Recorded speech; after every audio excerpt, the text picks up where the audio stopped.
Hey there.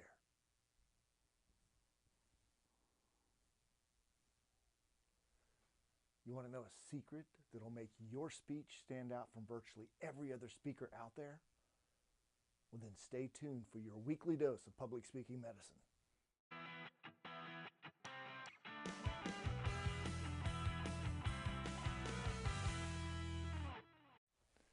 Hi, this is Michael Davis, your public speaking MD.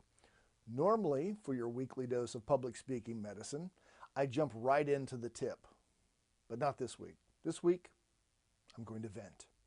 What I need to complain about for just a moment, and bear with me, is a lot of the poor advice that I see being given on what to do with your hands, your body, and your face when you deliver your speeches.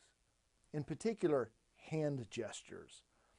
I've written so many articles recently that suggest that you have certain hand gestures that you incorporate into your speeches to increase your effect or your impact. Look, in the speaking world, there is no single best way to deliver a presentation. There are many effective methods of doing this. It really depends on your personality. But I do believe that there are bad ways that you can deliver, and one is to use rehearsed gestures. I say this from experience because for the first 10 years that I was a speaker, my entire focus wasn't on the message I was delivering. It was, how did I look? How was my hair?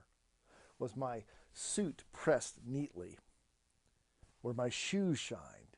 Did I give that look of someone who was polished? If you've been watching some of my other videos, you may have seen the one where I talk all about the danger of being concerned about how you look in your speeches. As my very good friend and mentor Darren LaCroix says, if you're focused or worried about how you look on stage, get over it.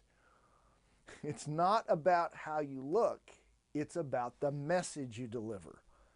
Again, if you've seen some of my previous videos, you may have picked up on something. My hands may be all over the place. Some people have told me it's because of my French background. Well, fine, whatever. I guess maybe Europeans are a little bit more demonstrative when they speak. Here's the thing. I don't care. I don't care as long as you get the message, you get good content, and you take it and you use it. Otherwise, I'm wasting your time with these videos. The message that I'm most concerned that you walk away with from this video is when it comes to hand gestures or other types of gestures, quit worrying about it.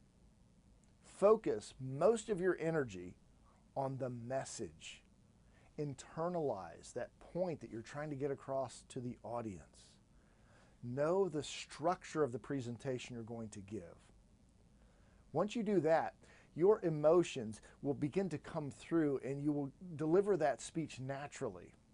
Your hands, as mine just did, will do this, or they'll do this, or they'll do what they do when you communicate.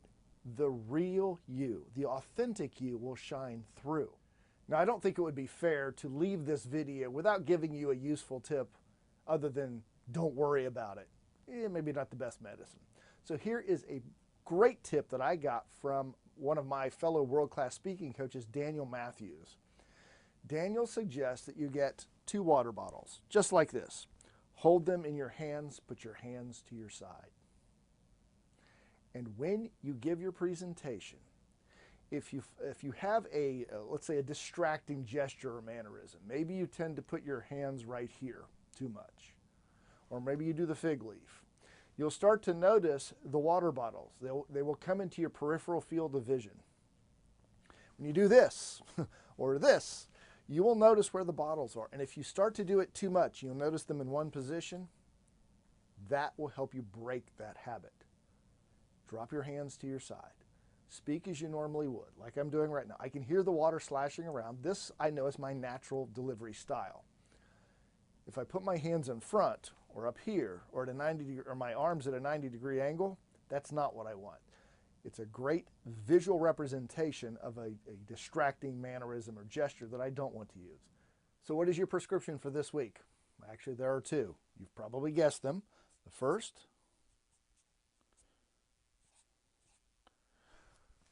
don't worry. Your hands, your face, your body will do what they're naturally going to do. Once you've internalized your message and your authentic personality shining through, you're not thinking about the speech or the story, you're telling it as if you were there, your body will take over and will do what it will do. That's not to say that you might not need some tweaks along the way to avoid those distracting mannerisms, but just be yourself. That will shine through with repeated rehearsals. Also, under that suggestion, get your 2 water bottles. Great tip from my friend Daniel Matthews. It will help you discover any distracting mannerisms that could be impacting the audience and distracting them from your message. Just follow these 2 tips and I promise you'll become a more charismatic and dynamic speaker every time you get in front of an audience. I look forward to seeing you in our next weekly dose of Public Speaking Medicine.